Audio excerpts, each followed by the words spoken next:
Вы смотрите новости. В студии Сергей Михедов. Здравствуйте. Коротко о главном к этому часу. 9 ноября школьники Якутска вновь сядут за парты после каникул. Озвучим нюансы учебного процесса. Почта России – это значительно больше, чем просто место для отправки и приема писем. Наш корреспондент расскажет о доставке на дом. И новая жизнь межпоселенческой библиотеки в Тампонском районе. Одной из первых она получила статус модельной в Якутии.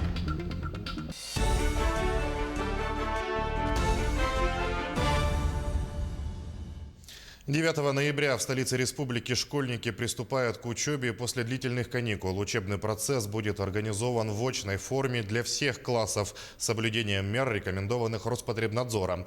9 и 11 классы обучаются только в очном формате. С 1 по 8 классы, а также 10 будут учиться в смешанной форме, то есть с применением дистанционных образовательных технологий. С целью разобщения потока учащихся будут организованы дополнительные входы в школу, а также расписание посещения столовой для начальных классов. Преподаватели старше 65 лет будут работать удаленно. Режим работы по урокам, по образовательным учреждениям, они сохраняются в режиме не менее 40 минут.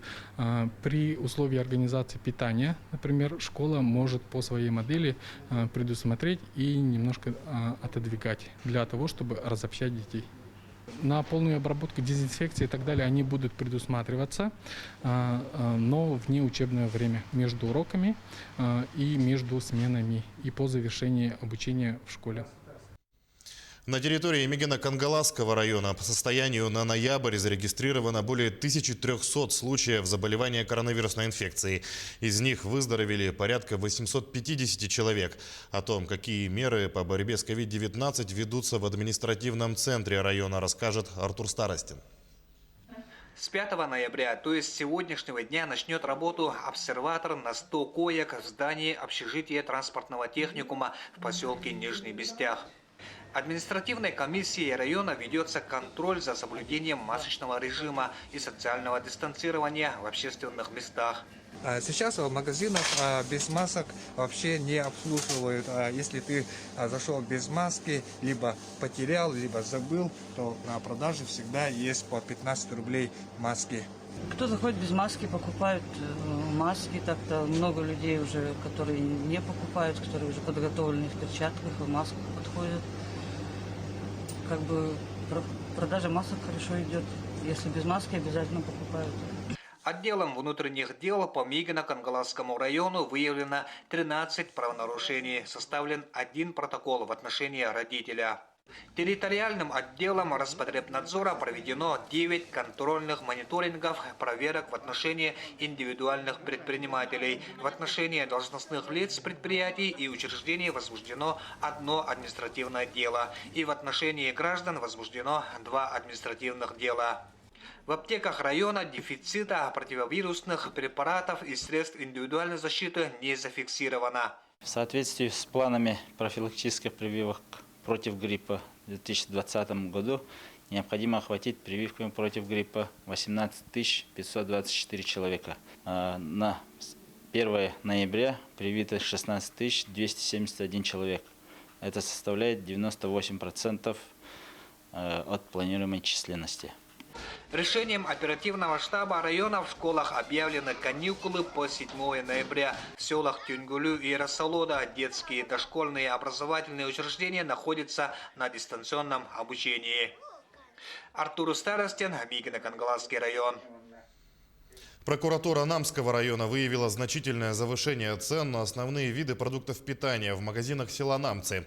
В ходе проверки установлено, что в 2 магазинах завышены утвержденные постановлением главы района розничные торговые надбавки на отдельные виды социально значимых товаров первой необходимости. Рост цен отмечался на муку, яйцо, рис и другие крупы, а также на лук и фрукты.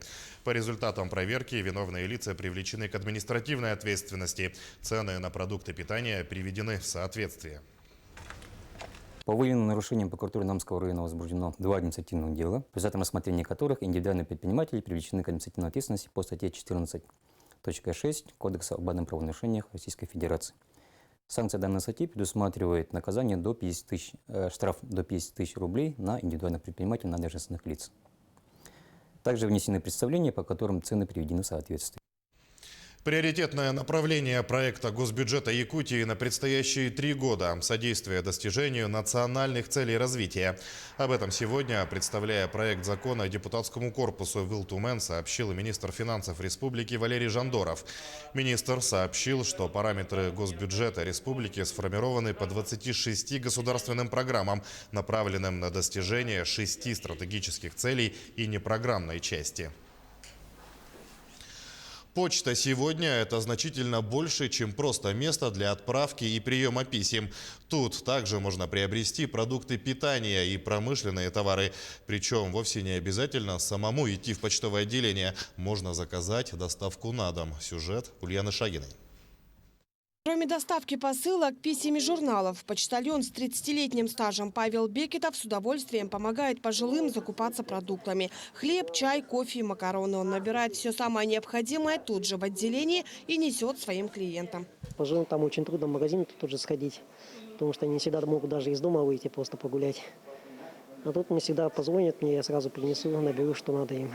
Для пенсионеров в разгар пандемии такая помощь просто неоценима. Многие не умеют заказывать продукты онлайн, да и социальных работников неудобно постоянно просить. Поэтому почтальонов пожилые ждут с нетерпением. Ведь помимо долгожданных газет и журналов, на дом доставляются и продукты. Причем услуга эта совершенно бесплатная. Мы очень благодарны, что есть такая услуга на почте нашей. Как переехали сюда, мы всегда там общались с ними. Мы и оплату там делали. И газеты сначала сам выписывали, а потом нас корреспонденцию приносит и подписку все делает Павлик. Так как основная часть клиентов, заказывающих продукты на дом, это пожилые граждане, Почта России уделяет особое внимание их безопасности. Почтальоны в обязательном порядке носят с собой санитайзеры и не снимают маски. Да, конечно, нам каждый день выдают маски и перчатки. Плюс еще у нас постоянно обеззараживающие смеси есть, спиртовой раствор. Уже больше года Почта России предлагает для своих клиентов самые необходимые продукты и товары во всех своих отделениях страны. Список товаров формировался таким образом, чтобы они действительно были товарами первой необходимости. При этом еженедельно по каждому из видов товара проходит акция «Категория недели». На этой неделе у нас идет скидка на макаронные изделия и на консервы. То есть паштеты, помидорчики, тушенка.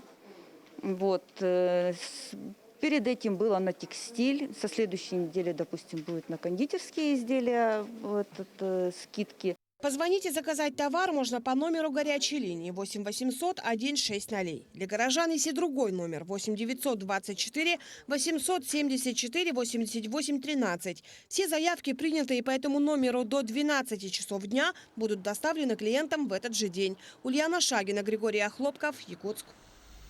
На площадке Zoom сегодня прошла межрегиональная научно-практическая конференция «Культурный текст народа Саха в творчестве мастера Мандар Уз».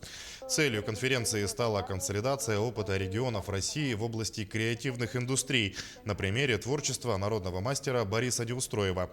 Академику Академии духовности республики, лауреату госпремии имени Платона Аюнского, народному мастеру-кузнецу Борису Неустроеву Мандар Уз в этом году исполнилось 75 лет. На онлайн-конференции обсудили вопросы, связанные с его творчеством, прочли доклады, говорили о проблемах воссоздания кузнечного дела и металлургической культуры на северо-востоке России. В мероприятии приняли участие почти 100 человек. Есть желание повысить статус конференции до всероссийской, затем и до международной конференции. Чего мы хотим достичь, это значит взять образ мастера за образец подражания молодому поколению, раскрыть пути креативной реализации своих творческих возможностей и, в конце концов, выйти с другими регионами на культурный диалог. Амгинский дом народного творчества имени Федота Потапова готовит для своих односельчан развлекательные онлайн-программы. В дистанционном формате проводят конкурсы и фотоконкурсы. Также в праздничные дни организуют онлайн-концерты. Чтобы не оставлять людей без культурного и полезного досуга, специалисты Дома культуры на странице Instagram придумали и реализовали новый проект «Олох». Он проходит в прямом эфире. Гости программы, интересные, талантливые люди, рассказывают про свое хобби, проводят мастер-классы, дают полезные советы. Зрители же, в свою очередь, задают им вопросы. Текущий год стал по-настоящему прорывным для Тампонской межпоселенческой библиотеки поселка Хандага. В начале года торжественно открыто новое здание, а весной в рамках национального проекта «Культура» она, одна из первых, получила статус модельной библиотеки Якутии и субсидию в размере 1 миллиона 300 тысяч рублей. О новой жизни библиотеки материал наших корреспондентов. За короткий срок коллектив Тампонской библиотеки проделал серьезную работу по модернизации учреждения. На грант Министерства культуры и духовного развития республики приобретены техника, мебель, обустроены комфортные зоны для работы, отдыха и общения. Большую поддержку в оснащении и обновлении книжного фонда оказала администрация Тампонского района. Сегодня, увидев все своими глазами, на самом деле я удостоверился, что библиотека за несколько месяцев буквально преобразилась. Коллектив библиотеки очень креативный, творческий, под руководством своего директора в столь кратчайшие сроки сделали очень большой объем работы. В IT-парке библиотеки установлен 21 компьютер с доступом в интернет. Приобретены 3D-принтер, сканер, электронные конструкторы, очки виртуальной реальности. Выставочный зал оборудован интерактивными столом и доской. Созданный модуль дает возможность посетителям самим ознакомиться с документами и видеоматериалами о Тампонском районе. Администрация библиотеки сегодня провела экскурсию, и мне больше понравился интерактивный стол. В нем есть книги про Тампонский район, есть игры для детей и разных возрастов. Самое посещаемое место – детская библиотека. Яркий интерьер, современные стеллажи, дополнительные зоны отдыха. Все, чтобы детям было комфортно читать, играть, заниматься. В нашем отделе читатели отдыхают, играют в настольные игры, шашки, шахматы. Местные авторы, творческие люди, ветераны и молодежь. Люди с ограниченными возможностями, все находят здесь занятия по душе и интересам. Пользователями Тампонской межпоселенческой библиотеки являются 2700 человек. В дальнейшем будет продолжена работа по созданию комфортных условий, обустройству территории. Мария Винокурова, Хандага, Тампонский район. Наши корреспонденты следят за развитием событий. Берегите себя в общественных местах, носите маски, соблюдайте социальную дистанцию и оставайтесь в курсе новостей.